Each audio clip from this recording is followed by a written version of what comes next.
Oh, hello! Is this thing on? It looks like it is. That's good, that's good. I do like things when they work right on the first try. And hi!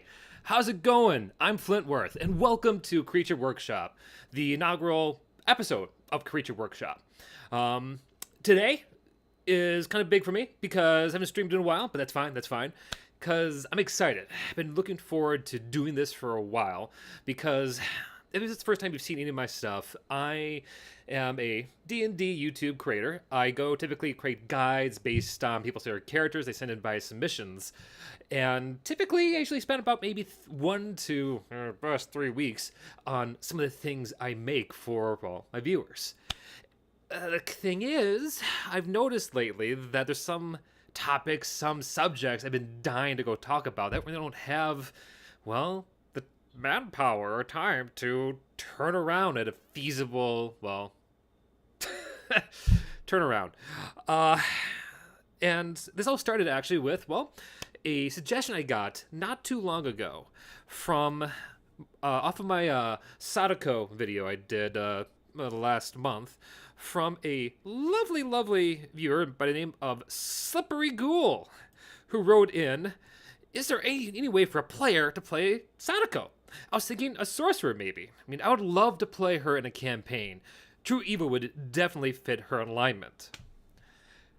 Honestly, how can you not love an idea like that?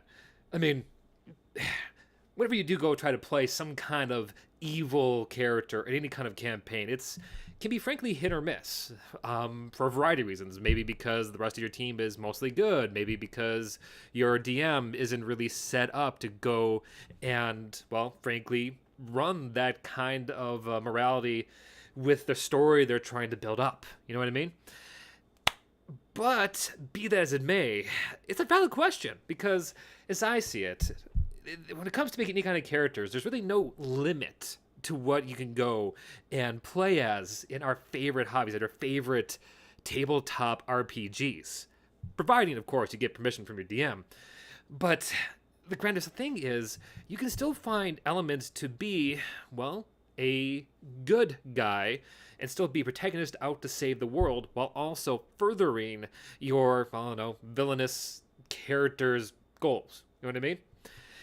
And the thing is, when we look at a character like, well, Sadako, who is this, well, 1, undead, 2, kind of, well, very evil, true evil character, who, has one hell of a revenge plot, like a mile long, that there is, in the first glance, not a whole lot to really expand upon. Her kind of, it's the end of her tale, we meet her.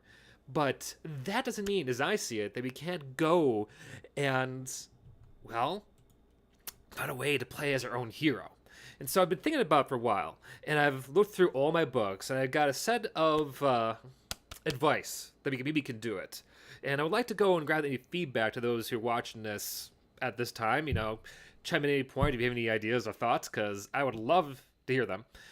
But the bigger thing is, the bigger thing is that all this is frankly live and no script, totally off the cuff. Frankly, I am surprised thus far I have not stuttered, or anything like that, because I can tell you when I record my regular videos, there's a lot of mistakes. Be that as it may, if you're watching this after this whole stream went live, don't worry, I'm going to put a timestamp down in the description below that you can go and just jump to the build we'll be making today.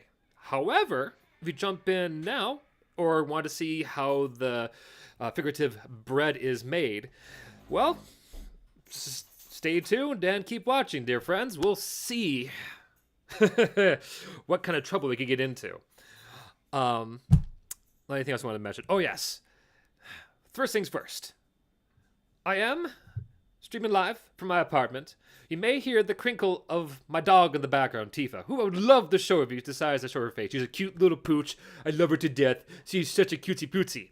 Also, my fiancé is here with me as well. And look, here they are now. Hi, this is Tifa. See how the Tifa, and this is my fiancé, LRChickadee. She's a great artist. Hi. And oh, creepy. yeah. Ooh.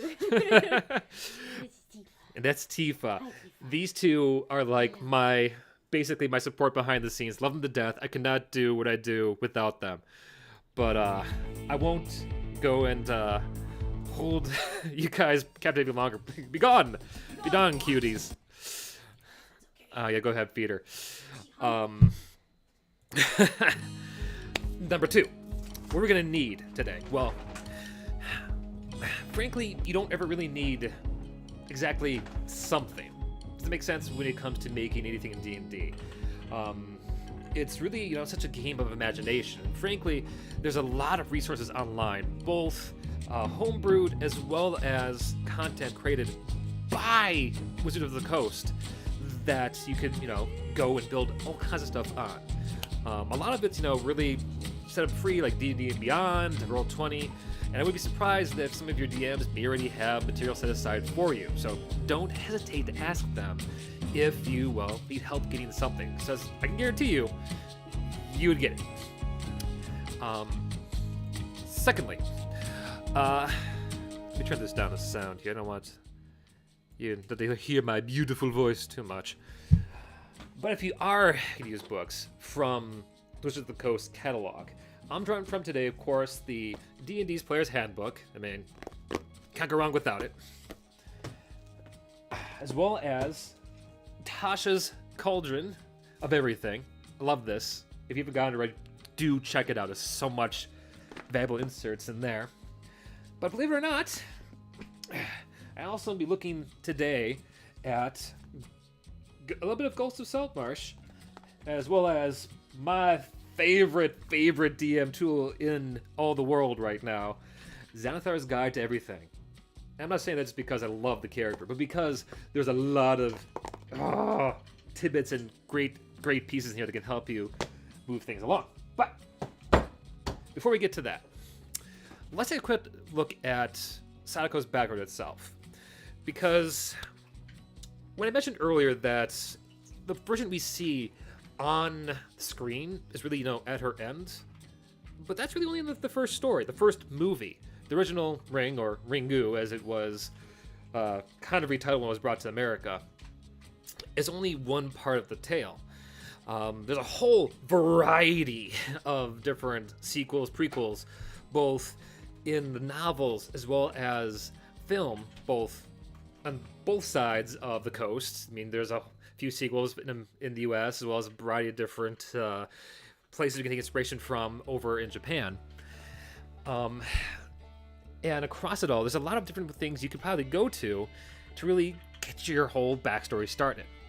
Because speaking as someone who has used a villain to create a hero of theirs, for me it was a character called TikTok, who I was inspired by, characters like the Crocodile from Peter Pan, as well as, Killer Croc from Batman. And I kind of created this crazy hodgepodge hybrid of both of them to make this great lizard folk called, TikTok.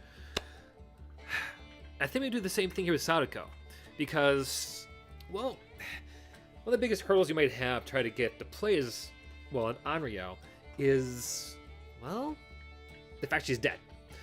Now, not to say wouldn't be surprised the DM could find some clever way to, in your backstory, find a way around that. I mean, Sadako has been known to go and possess people. She has, in other films, had both a good and evil side.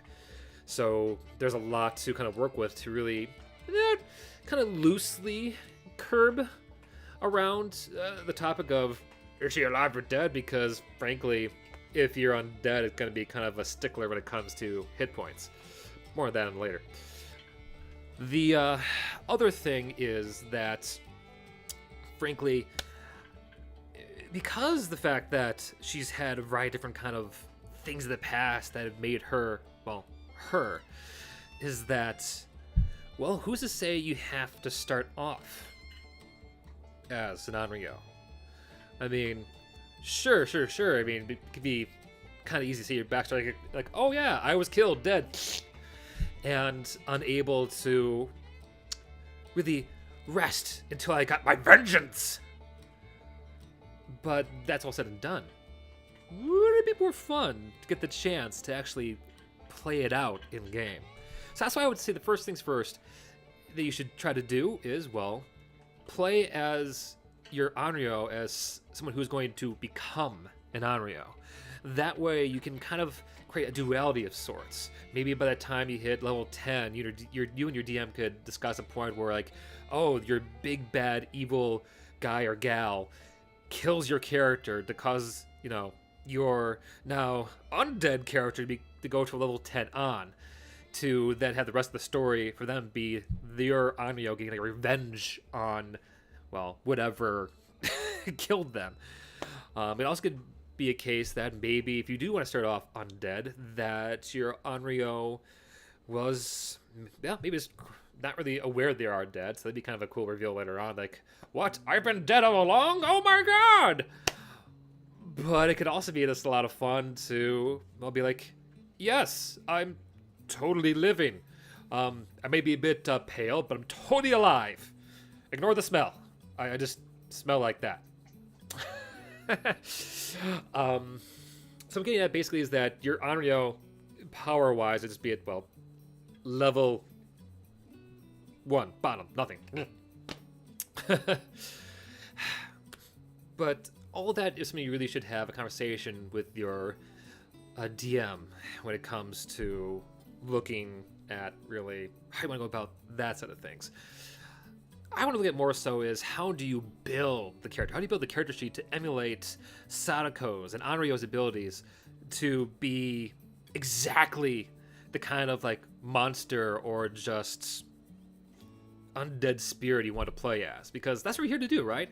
We are here to go and be a character you don't normally see. And I'm all for that. Because I always like to say in a lot of my other videos, there is really nothing unique anymore. Like, Batman's just a recreation of Zorro. However, there are such things as unique takes on the character. And I think starting off with like, oh, I'm going to play as Sadako can grow into who knows what. Maybe you become the greater villain of the story. Maybe you find yourself being a Sadako who turns over a new leaf. There's so much potential. It's exciting. It's very exciting. But where to start? What class should you go with? Well, frankly speaking, I believe with my viewer from before, Sorcerer. Sorcerer would be unquestionably the best route to go. Now, as we go along today, I intend to use my bud and my pal, roll 20. Help me with building my character sheet as I discuss, as I comment and how I want to play all this out. I know everyone has their own preference and their own opinion when it comes to all kinds of online services, but for me, this is mine. I've used this site for over 1,400 hours because I'm a forever DM. And, well, most of the materials I want to talk about and use today are, well, already on Roll20. So, we see here recently today might not be available to you, but once again, it's not that hard to get access to it. Hell, once I'm done, I can even go and maybe copy and paste what I have. And yes, I will be going and trying to share a copy of this character sheet that you can go and model your own after in your own games, wherever that may be. So, first things first here, let me go and make a new character here. There we go. Okay. So, this is the hard part, any kind of character, really, is making a character name. That's why I suggested you grab Xanathar's Guide to Everything at the start of this broadcast. Because I think it's a forgotten kind of tool inside this tome, this Xanathar's Guide, is that at the very back there are oodles upon oodles of tables that help you kind of roll at random all kinds of character names from different nationalities, based on different fantasy creatures. And if we want to be true to the Sadako's origin, to her culture, how can I not use this to go and pick a name for her? Now I'm just gonna, let's see here. Let's go and real quick day 100 here to find out the name. And the RNG gods say 89. So our Onryo for this build is going to be, Toshiko. Fun. I'm gonna leave it just as Toshiko for now because, well, leave it open so if you do want to go and just basically take this sheet and run with it, you can put in your own last name. But alright, Toshiko. We're about Avatar. You can draw your own ghost, or you can find me online. That's, I think, something you usually figure out after the fact. You go and, well, build your character. This is, by the way, how I go and run all my players when it comes to their session zeros. Give them the name first, and then let's go and get chopping at the bit with our character sheet here. Now, I'm not sure if you ever used Roll20 before. Like other online services, it has this wonderful little thing called a Charactermancer, which I'm going to use. It's basically, well, like a character creator from any kind of other video game RPG. Which, for the sake of our video broadcast, needed to be around an hour to an hour and a half, because I don't want to go and talk too much about something that I want to keep nice and straightforward. This will just help and streamline everything. Okay, so race. Now, this is where I kind of struggled with myself while getting ready, while prepping for this broadcast, because even though, you know, Sadako herself, as we know her in the movies, is indeed human, she, depending on the story, the version of her in the media, she's technically half human. She, in some ways, it can also be, well, her father has hinted at some of the iterations as being, well, some kind of water god or demon, which I kind of like. It's a great way to kind of explain some of her powers. It also ties her to some element. And with us creating a character for a fantasy world, having that elemental background can be so useful with, well, for a DM's sakes, for their, well, everything. From creating the backstory, creating themes, all of that. So, but, I don't know. So, I think what I would recommend, because considering some of Sadako's, like, just reactions to events in her movies, yeah, I might go with Tiefling here just to give us that hellish rebuke. Trident as a race from Volo's Guide to Monsters could be kind of thematic as well, because, you know, once again, father could be from the sea, they're from the sea, so that kind of plays together. Also, that might explain why she's perpetually just moist. I think for simplicity's sake, because I want to focus more on her abilities rather than just her physicalities. I'll make her, you know, more versatile in that regard.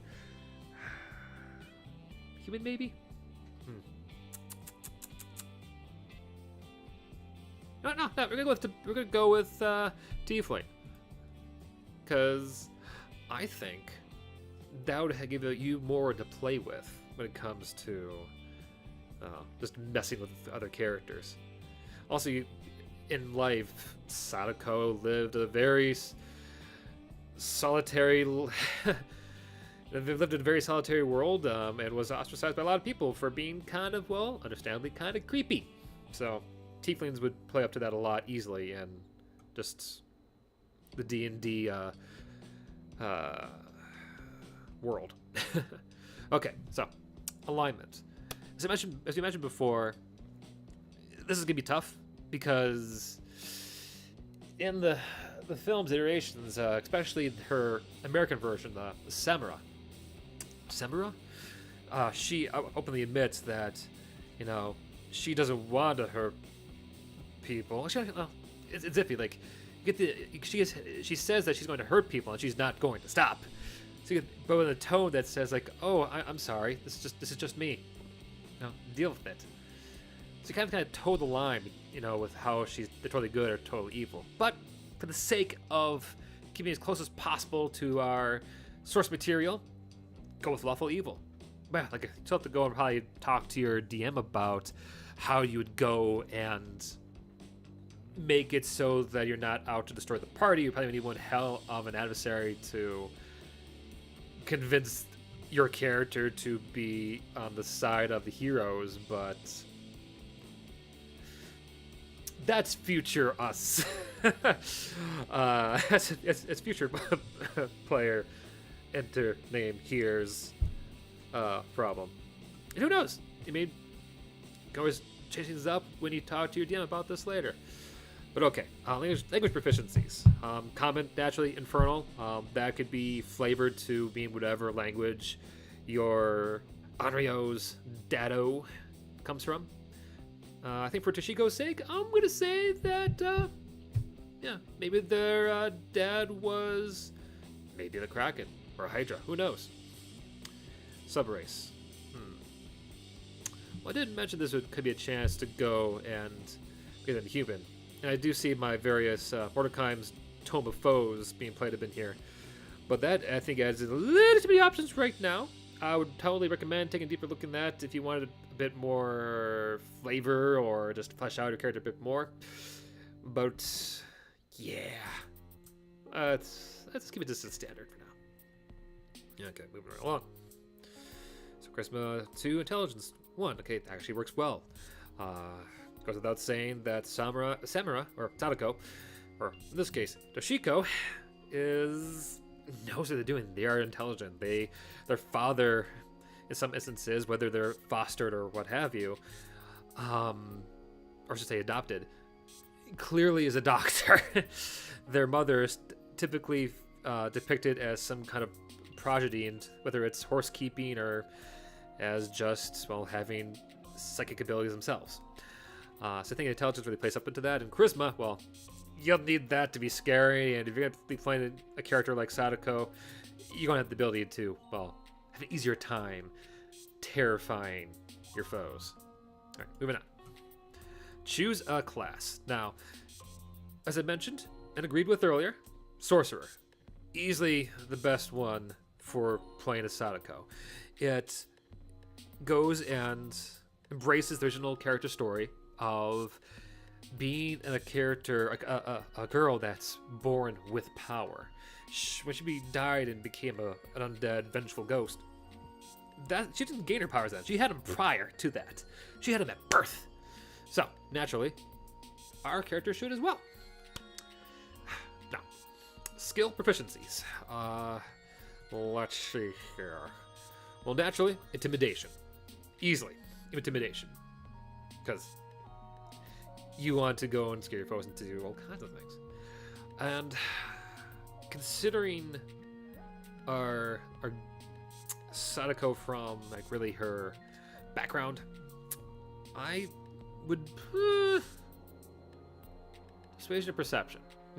It depends on how you see your Sadako convincing people to go and let's say once they die in your plot, or if they already did, maybe goes off, convince NPC to do something against their better judgment or morals, kind of like how Sadako in the movies, makes people copy her videotapes.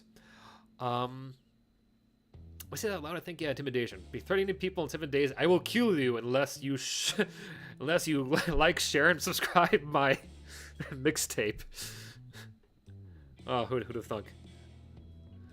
Well, I already had an intimidation. So how about in that case, deception.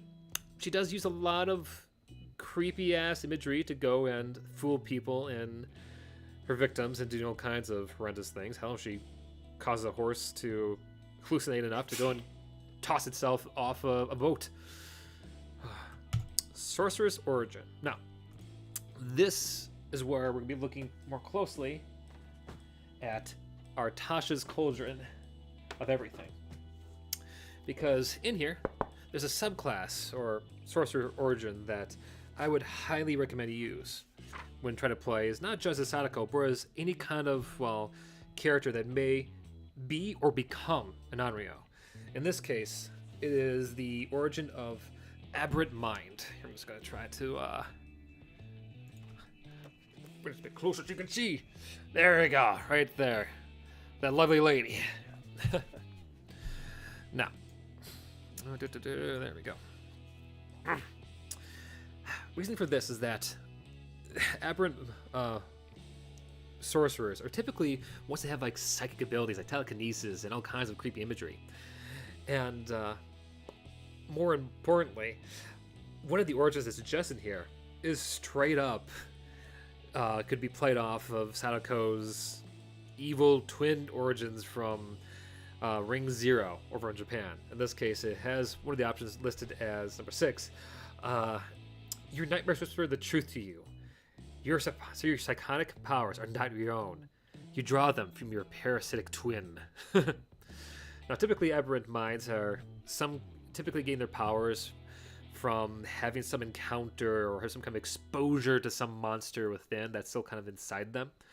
So you can even use that to kind of say, hey, maybe you got a whole double personality kind of thing going on there. But I'm also saying here another option to be good to use would be right here. I'm going to make sure I select that on the sheet. Here. Oh, there we go. Perfect. I can just show you this. 1 second. There you go. Now you can see that a bit better. Hopefully, come on. Work with me here. I should just...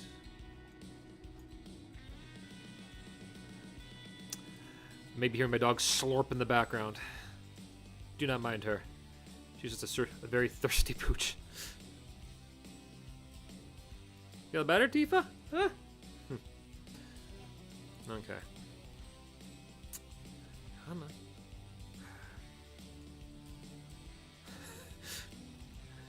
I can make this easier for me. Are you roll 20?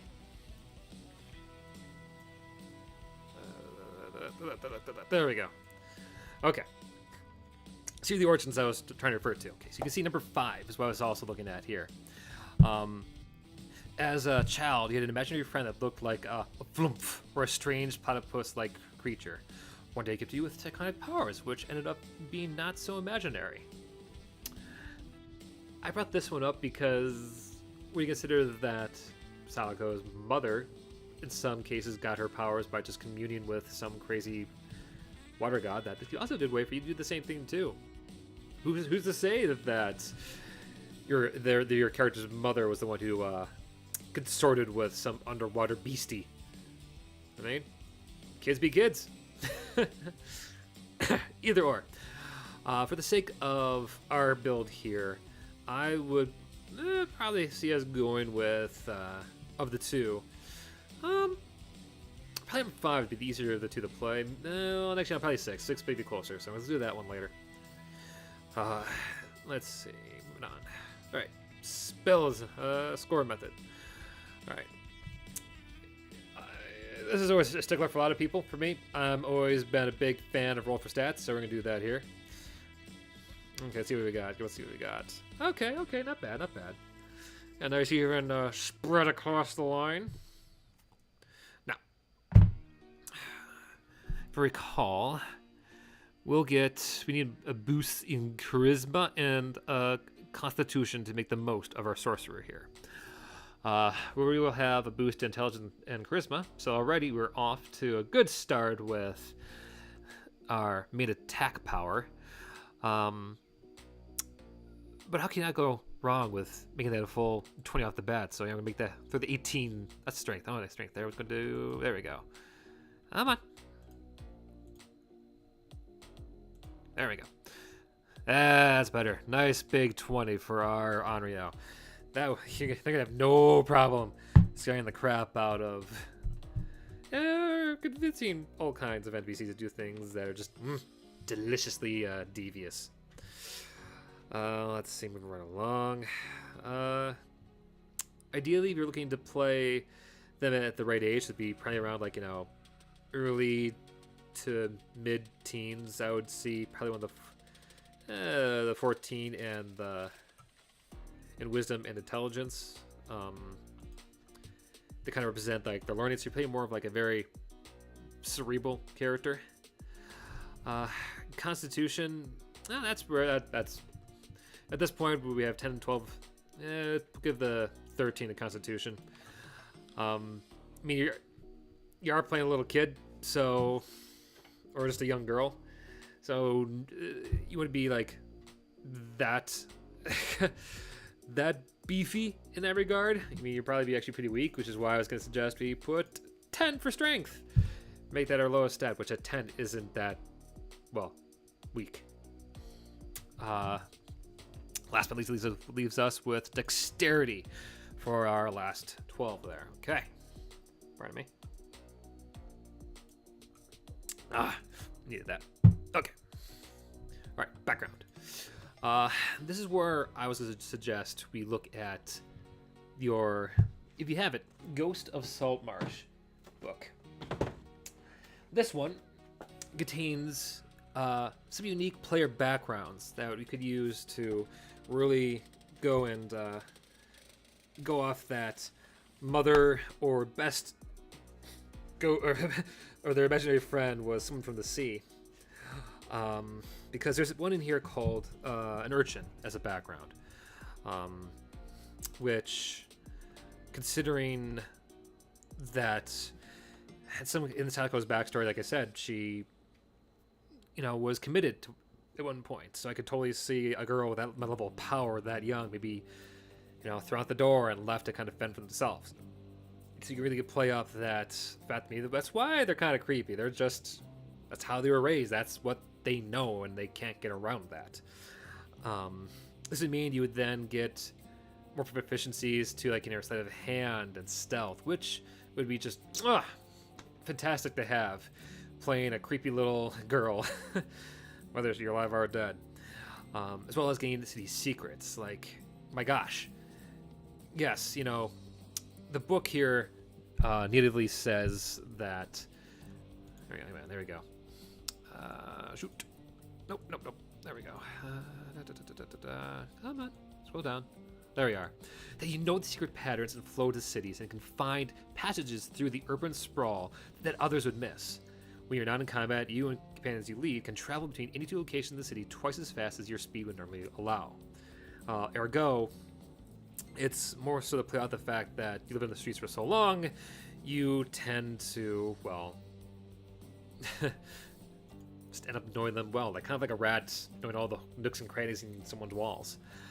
I see it though that you could, lore-wise, say that that's your psychotic ability starting to play up. You can almost like a bat have an instant map of the entire city, so you know which ways would be faster. Because they could be I can sense someone up ahead. I need to go left instead of right to get to my destination faster, or whatever.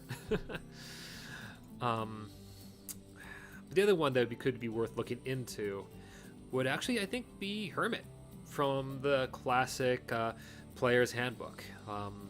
Hermit typically, you go with if your character was just wanted to be away from society.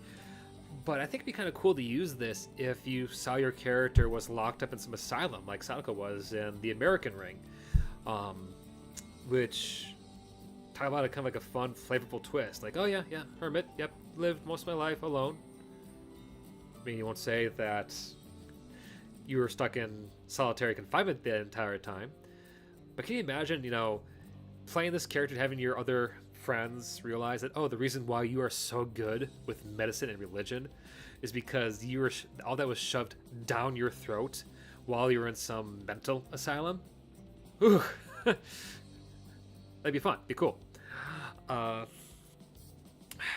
Between the two, though, where I went with the tiefling as the choice of kind of really play out the fact of the more bestial sea origins, and the fact that you saw some creature, some imaginary friend that ended up being real, and you can't convince anyone otherwise that no, trust me, I did see something. Yeah, I think we'll go with Hermit here, because I just love the delicious kind of twist on the classic origins to the skills of Toshiko here. So let's see. Life is seclusion. Yeah, perfect. I was exiled for a crime I didn't commit. Now, for those who've seen the original Ring, both Japanese and the American films, you will know that, Sadako ends up killing someone with her abilities during a demonstration of her own mother's psychic powers. And while I would argue that was kind of an accident, that, yeah, could be something that's to be seen by a little kid that, they didn't mean it. I'm not guilty of this crime, so, just juice. That's always my look for when it comes to building any kind of character. Don't be afraid to look at your background or traits as a crush. Like, no, they could be like more oomph. The spice. It could be the special sauce to your overall role play, your personality, everything. So we're gonna embrace that. So yeah, we're gonna go with that. Personality traits. This is really up to your own taste of how you want to play your Onryo here. For sake of time, I'm just gonna go and roll these at random. Let's see. I feel tremendous empathy for all who suffer. Fitting, because it doesn't exactly say what kind of empathy. You just really enjoy it. I connect everything that happens to me to a grand cosmic plan.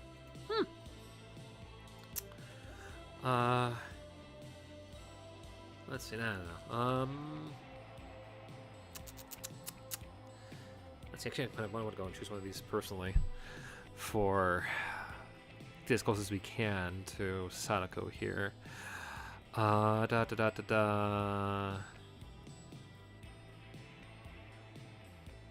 what? Yeah, let's go with I connect everything that happens to me to a grand cosmic plan.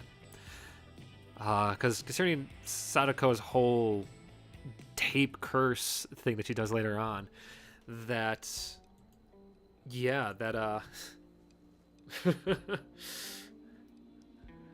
is kind of scary when you think like, oh yeah, that's her big cosmic plan for the overall world.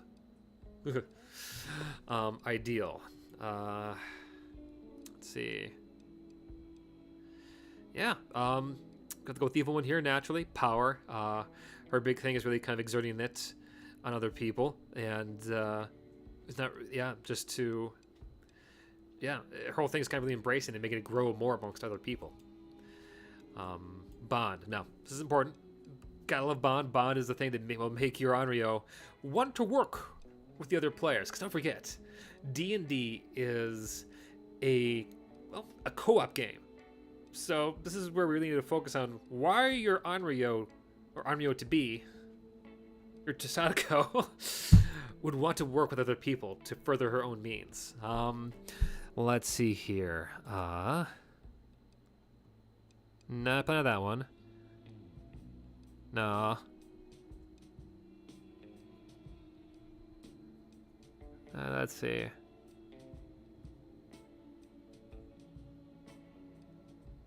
Perfect. That one. I entered this one right here. I entered seclusion to hide from the ones who might still be hunting me. I must someday confront them. Perfect.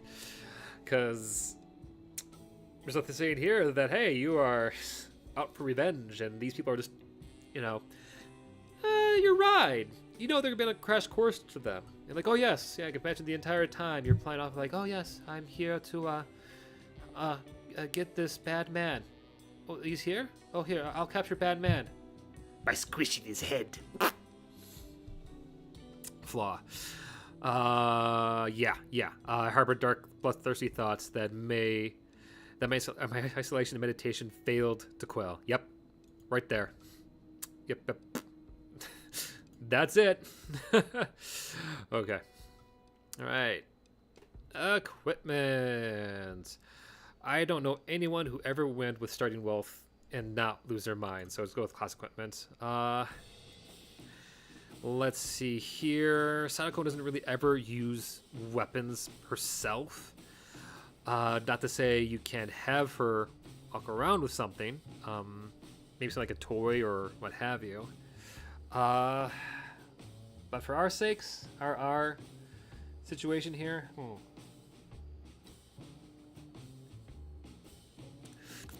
Frankly, I would take a cue from the fact she lived on a farm in the American film. Give her a sickle. Component pouch, arcane focus. Karkin Focus. See, this is where you can really play up, like, oh yes, look at my very totally not VHS tape. I use it to toss spells. Meh. Or frankly, maybe it'd be like a toy that's precious to your ghost's past. And as for the pack, personally, yeah, I love the Explorer's pack overall, personally, I think, yep. Because it's just more to use when it comes to just basic roleplay. Now for the fun part. Spells. Okay. Now because I have tied into here, I have tied into here, the Player's Handbook, Xanathar, and Tasha's books. I got a lot of catch-ups to choose from. I can't say for sure if you will have access to all of these, but if I was going to recommend any 4 to go with, first and foremost, probably Chill Touch. In the movies, every time Sadako gets her grip or grasp around anyone, it leaves that kind of like very scary indentation mark. Let's see. Where is... Let's see.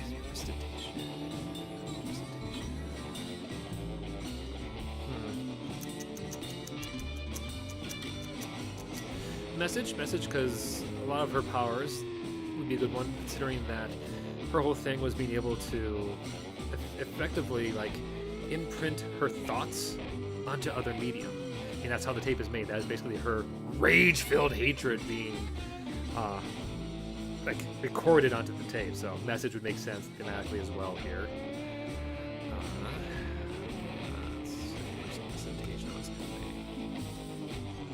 Might please another parasite. Oh yeah, infestation. That's perfect for a spooky ghost, considering all number of weird creepy flies and bugs and crud that pop up in the movies. Alright, let's pick one last one. Great Bonfire. No.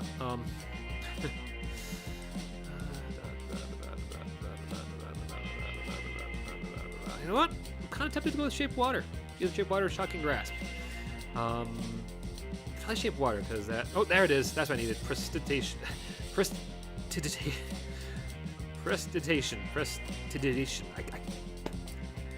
Every other word you look at, you know you can say it, but when you try to read it, you just can't. It happens to be with this word and thaumaturgy. You can throw it in front of me and go like, prestidigitation.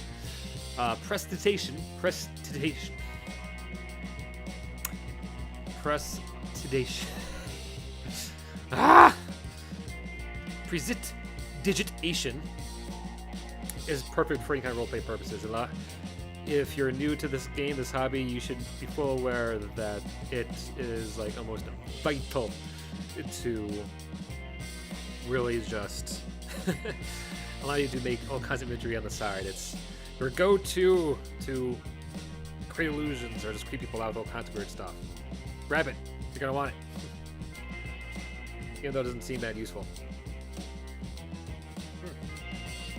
Alright, now for level 1. Excuse me. Okay, now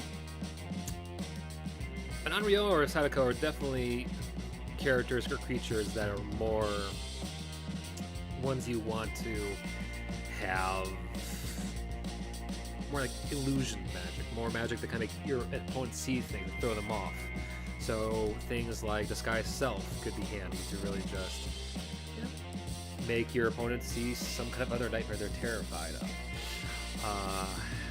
Let's see, False Life could be kind of fun because it just plays up the fact you could be undead and fat huts. What I'll probably go with this first spell.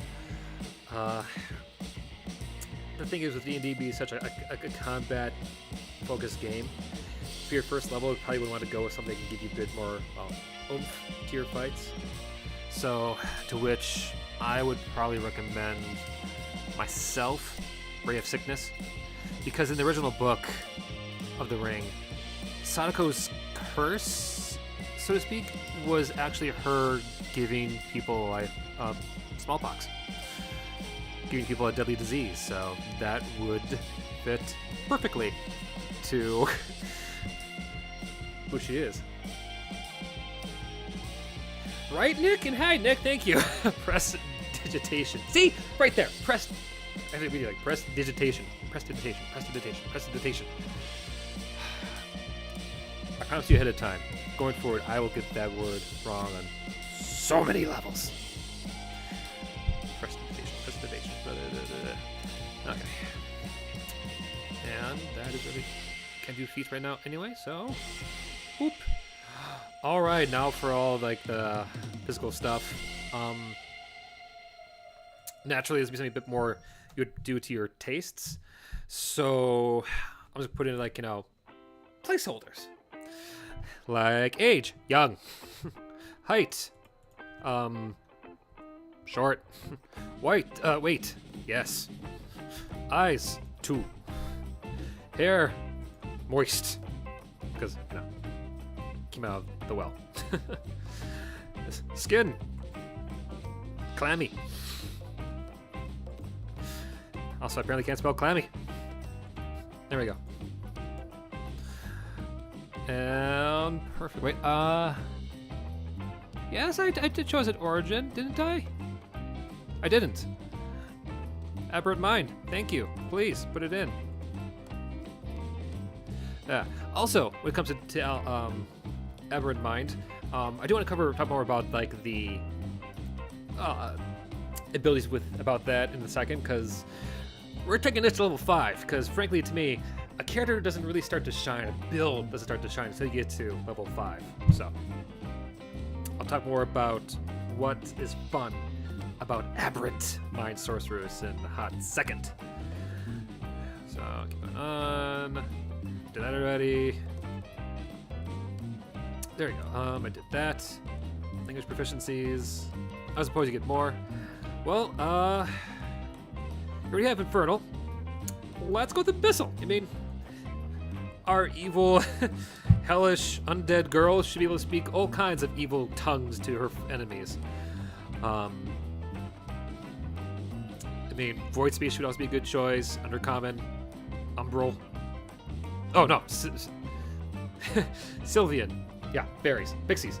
Those assholes are fucking evil jerks, and you cannot convince me otherwise. I'll put a vessel.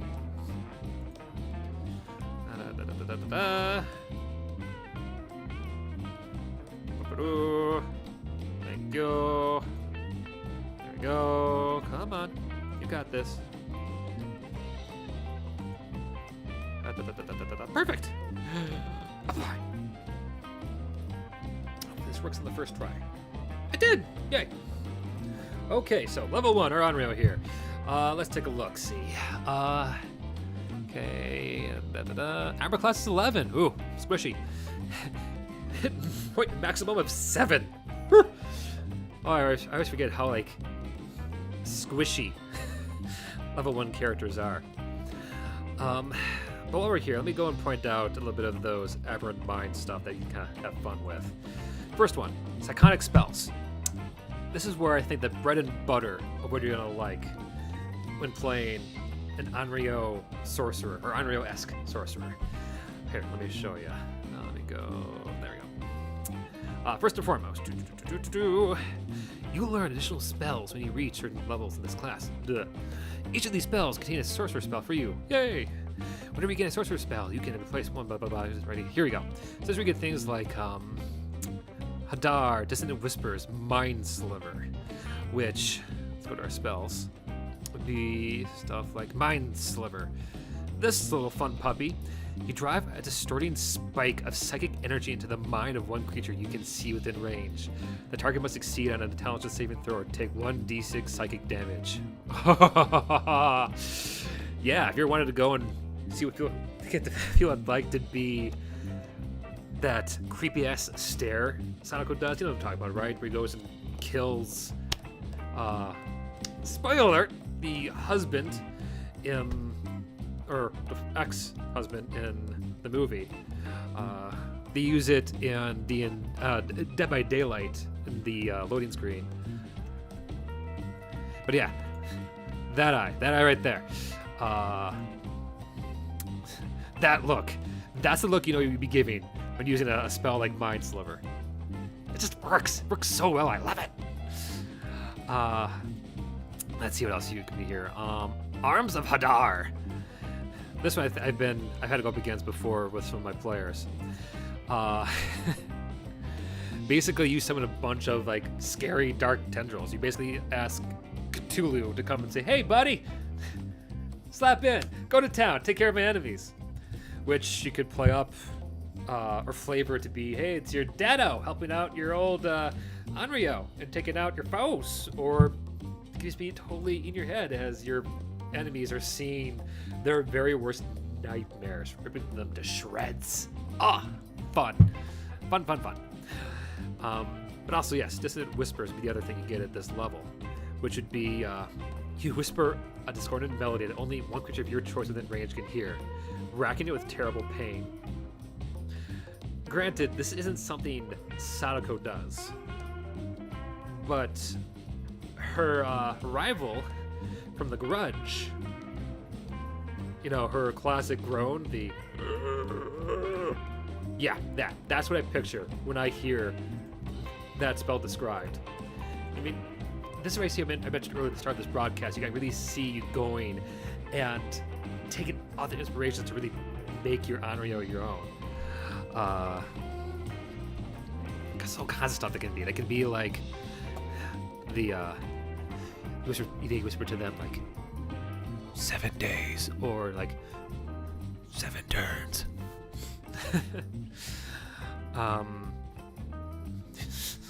This is fun.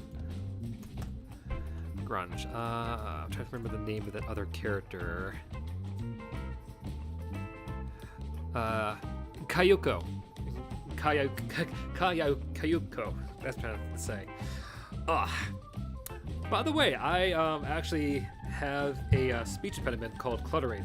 So if you ever hear me kind of try to get a word out, that's why. Yeah, this is my brief PSA that speech therapy is a blessed thing. If you have any issues speaking, don't be afraid to do it. It did wonders for me. For the sake of our ghost here, yeah, that would be this lovely little minx right here, Kayuko, who actually was in the movie with Sadako. Sadako versus Kayuko, which is on Shudder, which I hope to see one of these days. Yeah, just from the get-go, Aberrant Sorcerer gives you so much to use to play up the Onryo life. You also, before I forget, do get such things like telepathic speech here, which basically allows you to basically almost for free, with a bonus action, talk to another character with your mind powers, your mind palace, for those who watch Sherlock. Which, yeah, I just could see having so much fun with just creeping my other players out. Like, for those who've seen old Greg, like, "Hey, what are you doing over there? What are you doing to my waters?" Yeah. But I digress. Let's see what we can do to make our Toshiko a little bit spicier. Let's get her to level 5. Now, roll 20. Their character Mancer does have, you know, a launch level plus Mancer, which I'm gonna use right here. Launch, I say. There we go. Okay. So we want to give her. We're into level 5. There we go. Now, when it comes to rolling for health, I usually err to be kind to my players. I usually let them kind of like, I let them roll first, and if it's lower than what you'd expect, I tell them, "Hey, go ahead and take the average, you know, screw it." In this case, we're gonna do average for the whole thing, just to keep it simple. I'm not gonna multi-class. Keep them diced pure-blooded Aberrant Mind, because I want to give more of those features to our Onryo here, or Sadako, which you can see right here, like flexible casting, meta magic, more on that in a second. Let's go. Continue on. There we go. Aberrant Mind, sorcery. Here you go. Flexible casting. You already know that. Meta magic. Woohoo. There is so much to go with here, and frankly, by this point, when you get to like you bringing some of these things out, would be really to your own, I would say, player preference, what you would rather go with. Personally, if it was me, I'm a sucker for twine spells. I like the idea you can just go and like go to town on splitting spells to other people, really kind of spread the love, as it were. But I also adore, subtle spells, because Sadako is a sneaky little minx. She'll find some way to go and just, you'd want that to kind of be perfect, just to go and sneak in a few nightmares to that guard who won't let you pass. Or maybe, flashed a version of the king dying in their very eyes when they refuse to pay your party more. Simple stuff.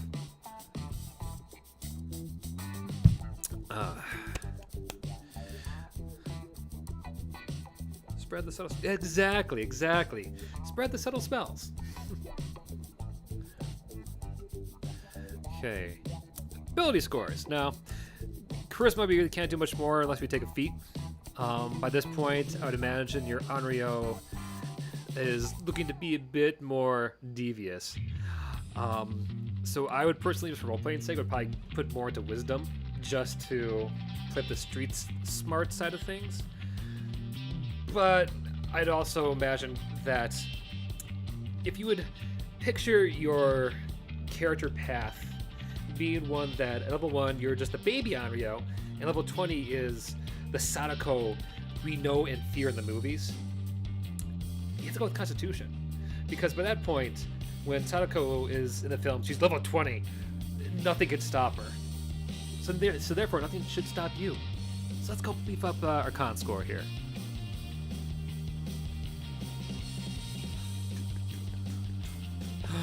Spell time. Okay, now we really have some fun. So, right. Let's see. Ship of Water. I think for the sake of just the whole well and being able to go and do that real quick. Let's see. Yeah. Using Ship of Water can really be used for a lot of like the subtle ways to scaring your opponents. Personally, I would use it to kind of recreate moments like in the American Ring, where the water comes out of the TV. Ship of Water could allow you to do stuff like that. Let's see. Fireball, why not? No. Let's see. Pyrotechnics doesn't really use fire all that much. She does use it for imagery. That's the thing. You always look for like. You need to look for more dark images and stuff. Silent image, I could see being kind of going to that a bit more. You create the image of an object or creature, some other visible phenomenon. This whole object. Okay. Yep, silent image would play up the creepy shit that Sadako does do. Did I get that? Yeah, it wouldn't be out there. So silent image. Much more did I got here? I think I got to choose. So I got 7 cantrips, cool. Do I have one more? Oh, there we go. I get to choose 3 more spells. So let's go for level 2 to kind of beef up Sadako here, or Toshiko. Detect thoughts would be perfect. I'm drinking his breath. I want detect thoughts. Let me see that. I want to double check this. Yeah, and never be afraid, by the way, because I know I'm not. With admitting that you may not know all the spells in the book. I mean, there's a lot of them. It's kind of impossible to try to memorize them all. So, yeah. Never be afraid to go and remind yourself what the heck you're putting in. Oh, fear. Perfect. Yeah, fear. Screw detect thoughts. Fear has to be one of them. You won't be doing much damage, but that's fine. You'll be more like crowd control in terms of combat, which would be perfect to messing up your opponent's just gusto, allowing your your teammates to go take them off before you go and do the same. Besides, you have the other spells I mentioned earlier, just with they'll allow you to go do a lot of stuff to do your own damage anyway. Hold person, be kind of perfect, especially considering how some of Sadako's victims are like paralyzed with fear, so that could be a good way to do that too. So I'm gonna throw that in there. Yeah, I notice I'm using a lot of more spells that help with the roleplay, with the atmosphere of our Onryo, not really what could be better used in combat. Like, because I think that happens too often sometimes. That people are so focused on choosing the spells that would help them do play better, when nowadays in most campaigns, most DMs are trying to shoot for more of a, well, roleplay. They want more story than just utility. So I always try to encourage, grab what you think would be fun. So that's why I'm going for fun here. So with that in mind,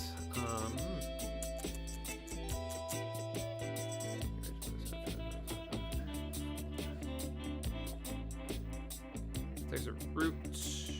The target must make a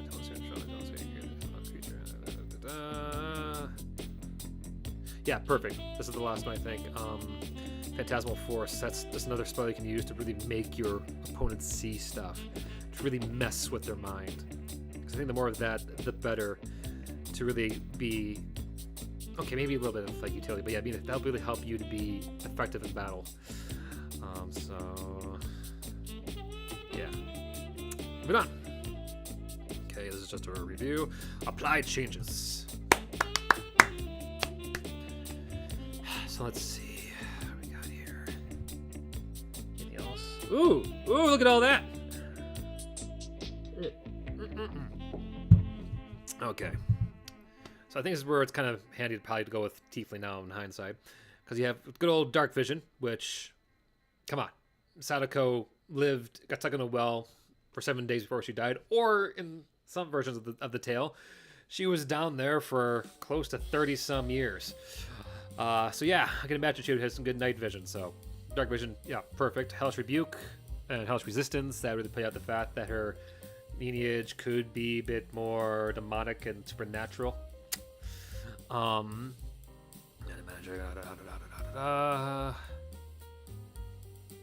Yeah, I see it gave me some things twice. I have to go clean it up later. Should I do that now real quick? Any more thaumaturgy? Thaumaturgy, yeah. So maybe you really don't need prestidigitation. I'm gonna write that down, Nick, on the side. So I have to say, let's look at your prestidigitation. Here. Damn dog. Hairball. But I say keep both, really. Well, let's see. Actually, you actually have both right there. I think these do effectively the same thing. So that may be something I would encourage beforehand, you bitch. Minor wonders. Actually, you know what? Maybe both would be fun. Because one allows you to do more like large, like physical effects. With the other one to be more like, yeah, one allows you to create things to really kind of go infect the environment. The other one makes you kind of create illusions. So both would be handy to kind of use both to do all kinds of different things. And yeah, because prestidigitation is gonna last an hour, while the other one is just yeah, keep both, because both would be handy for recover like everything you need to do, especially considering you don't have thaumaturgy to begin with until 3rd level. But what else? Here we go. Here are the other spells I mentioned you might be getting for our aberrant mind. Calm emotions, detect thoughts, hunger of Hadar, and sending. These are some fun abilities. Here, let me show you. Calm emotions. See.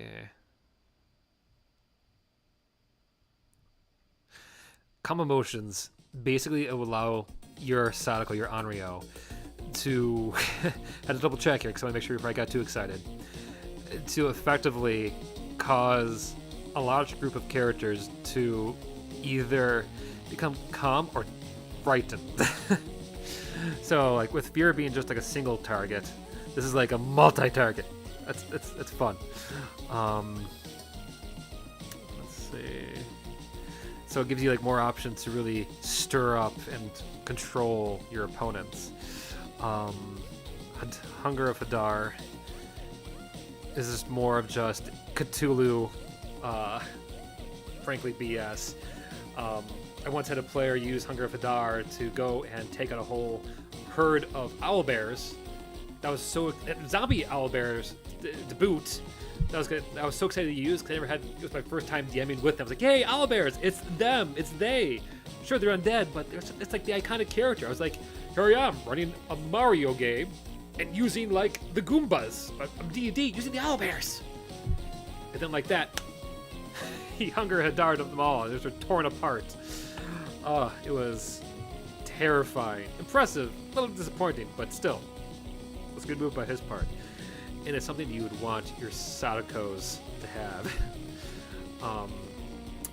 Let's see, the last one, I think, here, let me refresh my memory, would be, well, Detect Thoughts and Sending. This is even more just adds to the toolkit of your Onryo, your psychic nightmare child, being more aware of those around them than probably the people care to allow. Detect Thoughts basically can be the thoughts of certain characters. That's, to me, better than a Zone of Truth in some regards, because in some cases they can go and like stretch the the truth, whereas Sending is like almost an enhanced version of, what is that? I think it's Silent Image. Yeah. Because this would be almost like thematically what you could be used, how your Sadako goes and like implants dark imagery onto some tape if you're playing like in a modern setting, or maybe on some scroll or animated illusion if you're still strictly pure fantasy. It's fantastic. It's good. Great. It's gravy. Okay. So. Real quick, let's go over one last time everything I made here today for those who jumped ahead to see the level 5 Unreal build I have in mind.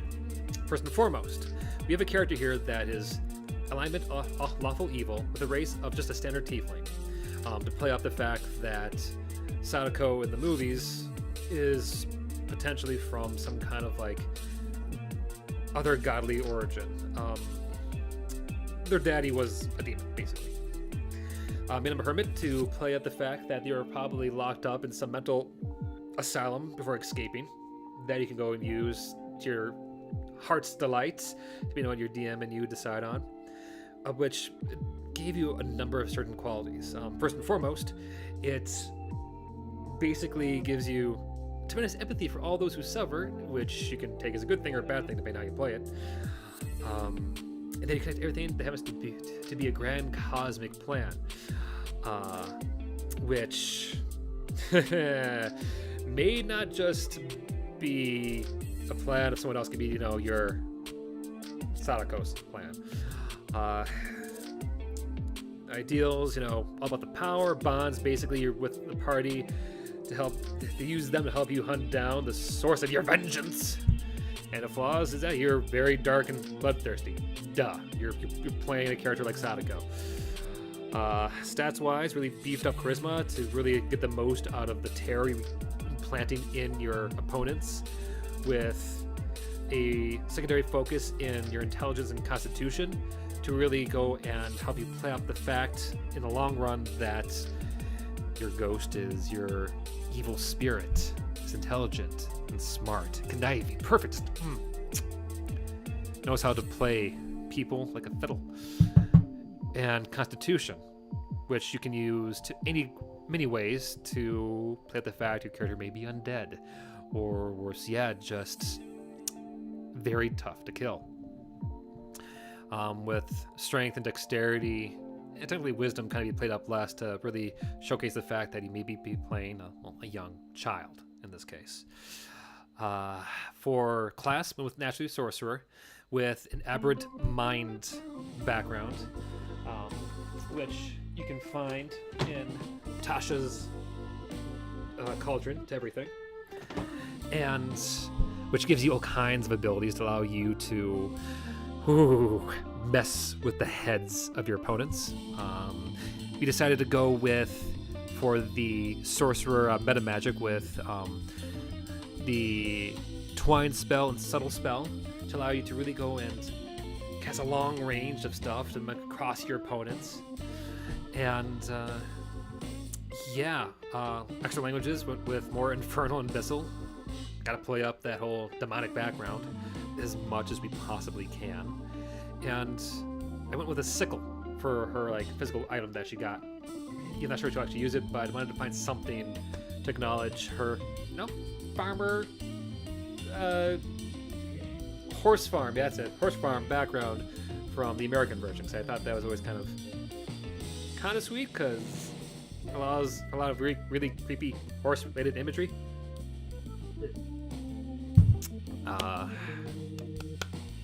For skills, I try to focus more on a lot of things that made the most of her mental powers and charisma. So we're looking at intimidation, deception, with a nice added boost with medicine and religion to play up the fact that she learned that by osmosis, being stuck in the mental asylum most of her life, whether it be alive or dead.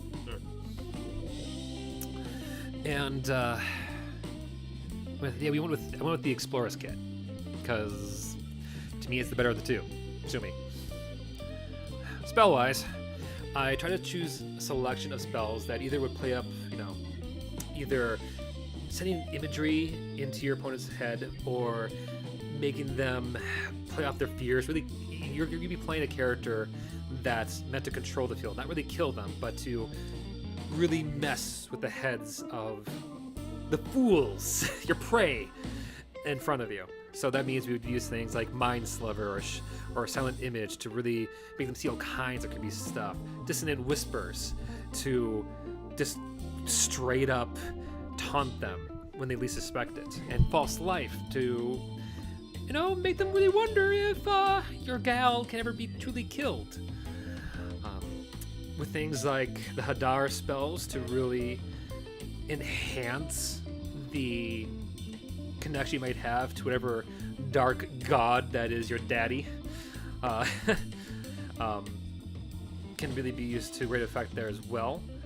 And though I do think it is kind of redundant in some regards, but having thaumaturgy and prestidigitation at your side allows you to, have the full range of illusionary magic to roleplay with, which, when you're playing a character inspired by the evil well girl themselves,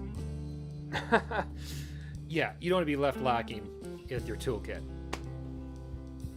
And that is my Onryo build.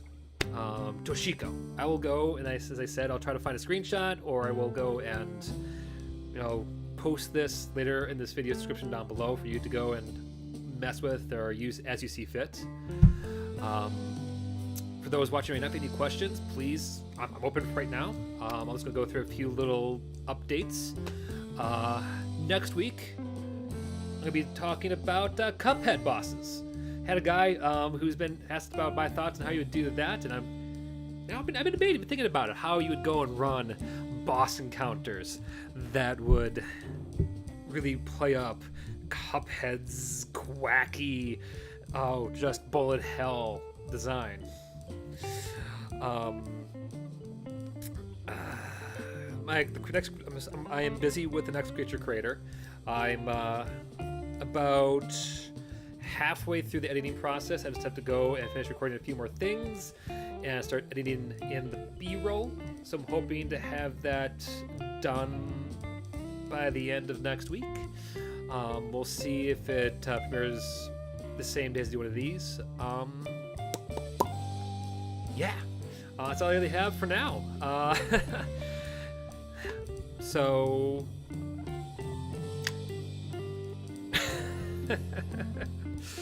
oh, I cannot express enough how happy I am for those who did tune in, for joining me for this inaugural first stream.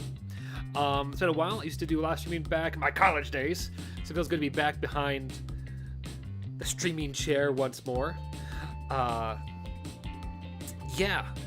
I'm always open for suggestions and requests, whether it be to more live workshops like this, or for my Creature Creator videos. If you haven't yet already, consider liking or subscribing. If you don't, that's okay. No worries. I don't hate you. I won't hunt you down in your sleep. I won't come after you in 7 days. No, you are still beautiful. I love you anyway, and we're good. Just go out there and have fun. Go do you. Go enjoy the weather out there in the summer for as long as it lasts. And yeah, I'll see you all later. I'm gonna go and drink some water because I'm thirsty. All right. Take care. Bye.